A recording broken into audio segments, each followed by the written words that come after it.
Morning, y'all. Today we're going to be talking about love. Is it just a feeling? And in my opinion, I don't think so. I think love has been diluted to just a way that we feel about somebody in the moment. Feelings are very fleeting. You know, I can feel one way about somebody the next, feel another way about them another moment later.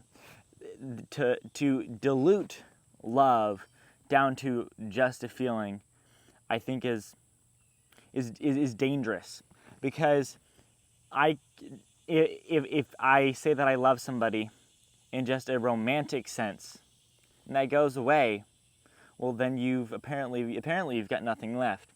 A lot of it happens in marriage. People get married and they get divorced and they say, "Oh, well, we just fell out of love. We don't love each other anymore." I'm like, wait, so you don't have romantic feelings toward them anymore. A lot of times, people, I think, forget that they have the privilege to, marry somebody that they have fallen in love with. My great-great-grandmother, she got married at the age of 14 to a man in his 30s who had a wife, but his wife had died, and she had had several children with him. So she was 14, married a man who was 30, and became an instant mother at 14. Now, she didn't marry that man because she loved him. She married that man because she wanted to eat. She didn't want to starve. We are very privileged now to be able to marry someone that we have fallen in love with. It is not a necessity necessarily anymore that we get married. If we don't get married, it's not like we're going to starve. Even in the aristocracies back in England, the people who had rank, a lot of times they didn't even get to get married for love, because they would have very political weddings. Oh, yes, it benefits, our family and your family. It's like, yeah, you're going to get married now. And, if you were, one of the peasants, you got married because you didn't want to starve. I think true love, actual love, is sticking with somebody, even when you don't necessarily have those romantic feelings. Think about your family. Your family, you probably don't have, romantic feelings towards, but yet you love them. And a lot of times your family can do can do a lot of things, and you can still love them. Whereas if your friends were to do those same things, you might not be friends with them. Often family can be the worst offender. I have somebody that I know, and their intentions are very good. Their intentions are great, but the intentions don't always play out. And sometimes you just have to say, it is what it is, and you're still going to love them. I have apologized for things before that were not my fault. It was not my fault at all. It was all on them, and it wasn't my fault. And yet I apologized. Why? Because apologizing saved, well, I don't know if save the relationship is the right word, but if I didn't apologize, things were going to go in a good way. Now, was it my fault? No. Why did I apologize? Because I love them. Because I value them enough for me to apologize for something I didn't do. When we say a marriage or a relationship is just the romantic feeling, if that romantic feeling goes away, what are you left with? When that romantic feeling goes away, what is the point of you staying together? True love is staying with that person even when, despite you maybe not, liking them very much in the moment. And love is forgiving. I think love and forgiveness can be one and the same. I've had people, do things to me. I've forgiven them. Why? Because if I don't forgive them, where is that going to get me? If I just hold all this anger, if I hold all this resentment, let it boil up, let it continue to fester, where is that going to get me? Nowhere. All I'm doing is damaging my relationship with that person, and they might not even know it. Sometimes people do something, and they don't know that, they hurt you in any way. It's happened to me, and you have to forgive. And now sometimes it's bigger things than others. And sometimes it takes longer to forgive than others. But forgiving is loving them. If I didn't forgive them, then our relationship could be over. But because I love them, because I value my relationship with them, me forgiving them is loving them. Forgiveness is not always easy. A lot of times we say, oh yeah, I forgive you. Now you just saying I forgive you to their face. Did you really do it? Even though you said you're sorry and yeah, I forgive you. Did you really?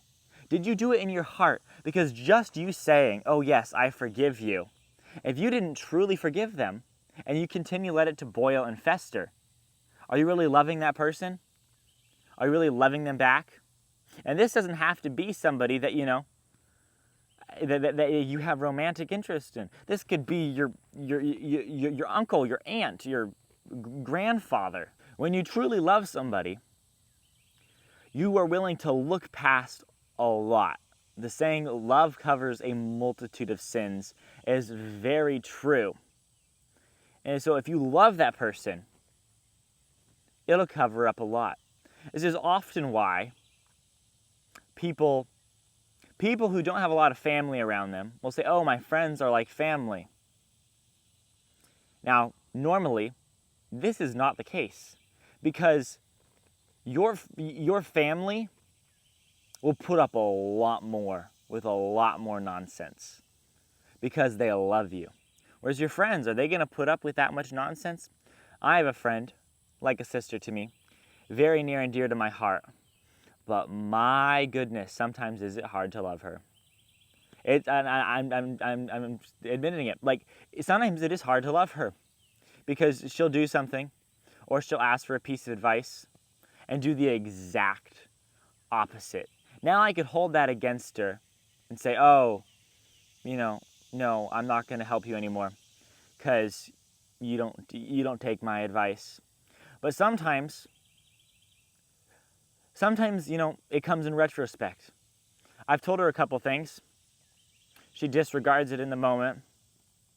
6 months, a year, 2 years later, she looks back and says, you were right. And she's thankful that I stuck with her, even though, she wasn't the greatest of a friend. I stayed there, threw at it, because I love her, because I value her, and she appreciated it because she realized, I wasn't the greatest person at that moment. Now, she had other friends, and some of those friends just left. They were like, no. But if you truly love somebody, you are willing to put up with a whole lot more. Now, I'm not saying she never did anything, super terrible. Now, I'm not saying, to put up with, abuse or anything. But if you're not willing to put up with the small things that somebody does, then what happens when you go to the big things? If you get something really big, then what are you going to do?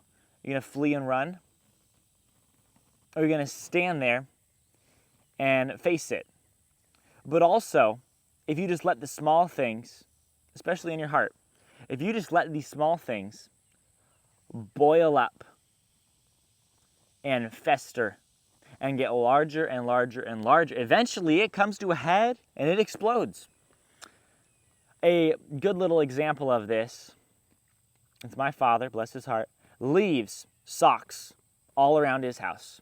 All around his house. Now, when my mom and my dad first got married, my mom hated it. She thought it was the most annoying thing. But pretty early on, she realized, I just need to let it go. Because if I get mad at him, for every sock he leaves around the house, in the kitchen, in the bathroom, under the dining room table, wherever it may be, if I get mad at him for every sock that doesn't end up in the laundry basket, I'm going to end up nowhere good. I just need to love him, ignore the fact that he places his socks everywhere, and just pick him up. Now, you may have somebody like this in your life too. They do something. It could be larger, smaller, similar to laying your socks around. But think about it, is it that big of a deal? Can you forgive them? Can you love them more? Because if you constantly are thinking negatively about everybody else around you, even if you're not saying it, that's impacting you. That's in your heart. That's impacting your heart. It may not be you. You may think, "Oh, I'm doing really great. I'm not affecting anybody else around me. I'm not telling them that they did a good job. I'm not telling them that they did a terrible job or whatever. I'm doing great.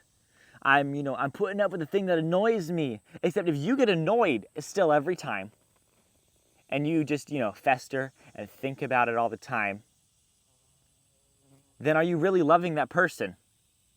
Because you're constantly angry about that. Now, obviously, if it's something larger, you can talk to them about it, and that's always an option too. But if it's something as trivial as leaving your socks around the place, can you put up with it? Can you love that person more? Can you forgive that person more, despite their small thing? Can you love that person even when you may not have romantic feelings for them at the moment, even if that person is not your favorite person? Can you still love them? Because I think love is so much more than just how you are feeling in the moment. Love is how you act. Love is what happens in your heart. Love is how you act towards that person. I'm not going to harass you every time you put your sock in the wrong place. I'm not going to hold it in my, I'm not going to get mad every time that your sock is in the wrong place. And not just mad, even if I don't tell you, it's like, oh great, I'm not harassing him about his sock. But if you get mad, if you start grinding your gears, if you start being mad every time he puts in a sock, even if you're not telling him, are you truly loving him? Because love is not just a feeling. Feelings are fleeting. Feelings come and go. You have a different feeling every 30 seconds. But can you truly love that person to where you're willing to put up with that? Put aside your feelings for the moment and love that person how they're needing to be loved. So I challenge you, evaluate your relationships around you. Are you just loving people because of the things that they do for you? Are you holding any grudges? Are you actually loving that person despite the emotions that are currently going on? So I hope this video made you think. And I hope that you can, examine your relationships and see how it goes. If you liked this video here, check out this video up here. But other than that, I'll see y'all later.